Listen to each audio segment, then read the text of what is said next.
Published, 1:55 Eastern Daylight Saving Time, the 21st of March 2019, updated, 2:52 Eastern Daylight Saving Time, the 21st of March 2019. The New England Patriots are due to appear at the White House this spring to celebrate the team's recent Super Bowl championship, and President Trump wants owner Robert Kraft there despite his recent arrest for soliciting a prostitute.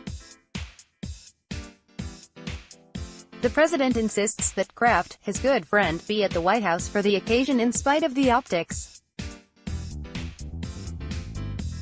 If the Patriots owner does accept an invitation, it could mean he would appear at the White House before he sets foot into a courtroom to answer for criminal charges. Trump's aides are concerned about the media spectacle that would likely erupt if a man accused of soliciting prostitutes is seen at a White House celebration, according to Politico. President Trump reportedly plans to invite Robert Kraft, the owner of the New England Patriots, to the White House as part of the celebration of the team's recent Super Bowl victory. Trump, left, and Kraft are seen above at April 2017 event at the White House honoring the Pats. It is not at all clear if Kraft would accept an invitation by the president, who in the past has supported his allies who have also been accused of sexual misconduct and crimes.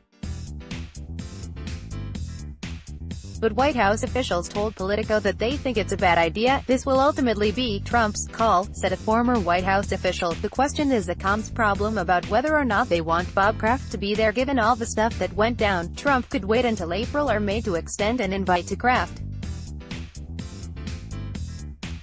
By that time, White House aides hope that the arrest will fade from public memory. Public memory is so short that inviting Robert Kraft last month would have been not cool, said a White House official. But if the Patriots are not going to come until late spring, we'll have to see what's going on at that time, but I would bet that he comes. He's synonymous with the team. He's accused, but he hasn't been convicted.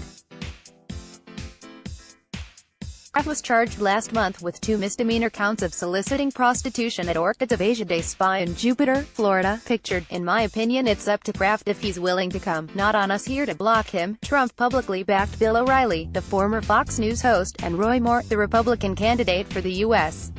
Senate seat from Alabama, after both men were credibly accused of sexual misconduct. O'Reilly was forced out by the cable news giant after a New York Times report that he had paid 5 women a total of $13 million to settle sexual harassment claims in the past. Moore lost the special election to Democrat Doug Jones after the Washington Post reported that he sexually assaulted and pursued teenage girls while he was in his 30s. Robert Kraft will not take the deal prosecutors have put forward, according to sources close to him. When asked about Kraft, Trump took the same tack, saying, he's proclaimed his innocence totally. Kraft has described his nearly 2-decade relationship with Trump to the media on several occasions. In 2016, the Patriots owner described how Trump went above and beyond to assist me through the most difficult time in my life, after the death of his wife Myra in 2011. The following year, he told the New York Times, loyalty is important to me, and he has been a wonderful friend. Kraft reportedly donated $1 million to Trump's inauguration celebration and gave him an honorary Super Bowl ring after his team's win in 2017. The Patriots owner praised Trump for working very hard to serve the best interests of this country in an interview 2 days before his team beat the Los Angeles Rams in the Super Bowl. Asked if he's spoken to Trump recently or received any advice from him, Kraft told Fox.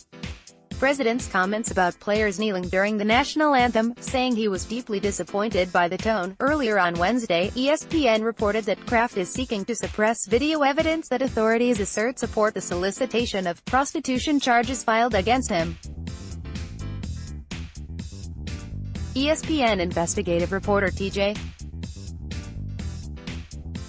Quinn said a motion filed Wednesday by Kraft's attorneys is intended to make sure the video, which he said has been described as graphic and damning, never is released.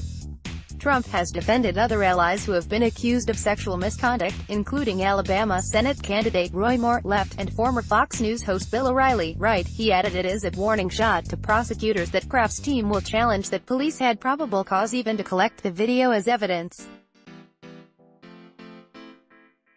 That news comes after a source told CNN on Wednesday that Kraft will reject a conditional plea deal offered by Florida prosecutors to settle the case. The Wall Street Journal reported Tuesday afternoon that prosecutors offered to defer prosecution for Kraft and the 24 other men arrested in the case, but any defendant who accepts the offer must admit that there is enough evidence to lead to a conviction at trial. Additionally, any defendant who accepts the deal must complete an education course about prostitution, perform 100 hours of community service, be tested for sexually transmitted diseases, and pay court costs, according to the Journal. Mike Edmondson, a spokesman for the Palm Beach County State Attorney's Office, told CNN the offer was standard for first-time offenders, and that none of the people charged had accepted as of Wednesday morning. Kraft entered a not guilty plea after being charged with 2 misdemeanor counts of soliciting prostitution at a day spa in Jupiter, Florida. The 77-year-old billionaire is alleged to have twice visited the Orchids of Asia Day Spa in January and received sex acts in exchange for money. Jupiter police have said Kraft was caught on surveillance video on both occasions, January 19 and Jan. 20. Sources say the video shows women working as prostitutes who manipulated his genitals, and one woman allegedly performed oral sex on the 77-year-old billionaire. Kraft is scheduled to be arraigned March 28 in Palm Beach County, Florida. The charges came in a police sting that law enforcement said was aimed at stopping human trafficking through massage parlors in Florida.